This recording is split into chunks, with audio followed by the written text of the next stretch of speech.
बहनें हिजाब लगा लेती हैं, कभी कभी कुछ नमाज़ें भी अदा कर लेती हैं, इसी के साथ रमज़ान के कुछ रोज़े भी रख लेती हैं, कभी अगर मौका मिला तो कभी नात शरीफ भी सुन लेती हैं। और इसके साथ साथ एक साइड वो उनकी होती है, वो अपने गुनाह भी जारी रखती हैं। रात को किसी गैर महरम से बात करना या दिन में भी किसी गैर महरम से बात करना, किसी गैर महरम से कांटेक्ट रहना।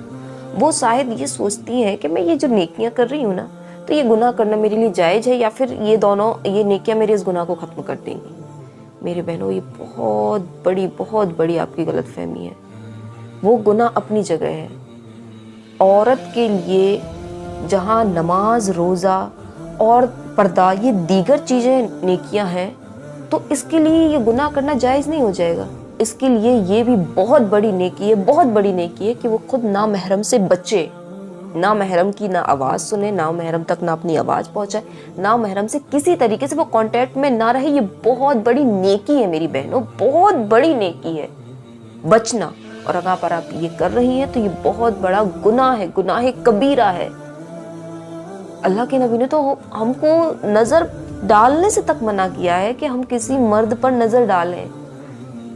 एक सहाबी हज़रत उम्मे मक्तूम आए जो कि नाबीना थे, तो अल्लाह के नबी सल्लल्लाहु अलैहि वसल्लम ने अपनी जो बीबी बैठी थी उनसे कहा कि आप पर्दा कर लें। तो उन्होंने कहा, या रसूलल्लाह, वो तो नाबीना है, वो मुझे थोड़ा ना देख रहे होंगे।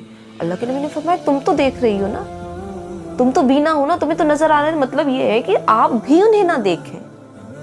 तो मेरी बहनों, ये कहाँ से आपने सीख लिया है कि आप थोड़ी सी नमाज, थोड़ी सी इबादत करके, थोड़े से रोजे रख के इनको जायज़ समझती हैं। वो सोचती हैं कि शायद ये कोई गुनाह नहीं है। अरे मेरी बहन, किसने कहा ये गुनाह नहीं है? हमारी तो अगर किसी पे गंदी नज़र पड़े वो गुनाह है।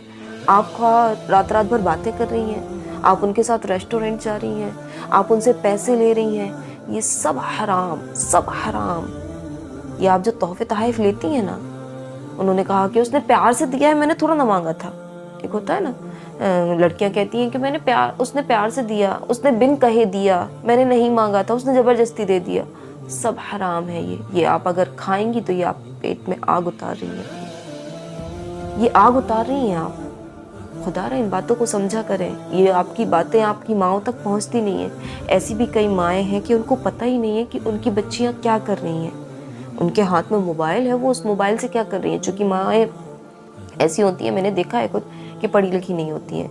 बेटियाँ क्या करती हैं, मोबाइल पे उनको कुछ रील्स दिखा दी, उन्होंने कहा मम्मा मैं ये देखती रहती हूँ, या फिर थोड़ा सा उनका टाइम पास करवा दी। जब सो गई तो फिर मोबाइल का दूसरा इस्तेमाल, चूँकि वो नहीं जानती है कि मेरे बच्चे की फेसबुक पे क्या अकाउंट है, मेरे बच्चे की जो है वो इंस्टा पे क्या अकाउंट है, या मेरे बच्चे का व्हाट्सएप कहीं भी क्या उनके कॉन्टैक्ट हैं, उनको नहीं पता होता है। तो खुदारा अपनी माँ को धोखा ना दें। और मैं कहती हूँ अपनी माँ को धोखा नहीं दे रही हैं, ये असल में आप अपने आप को धोखा दे रही हैं।